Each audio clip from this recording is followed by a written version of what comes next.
మేడ్చల్ జిల్లా ఎదులాబాద్ గ్రామానికి చెందిన 2004-2005 ఎస్ఎస్సి పూర్వ విద్యార్థులు తమ తోటి విద్యార్థిని రాచకట్ల రజని మరణించింది. గతంలో ఆమె భర్త కూడా చనిపోయాడు.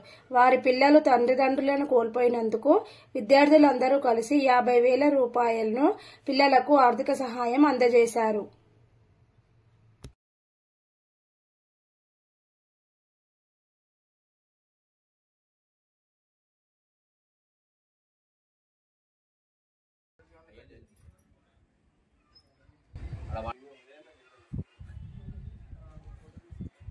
चलो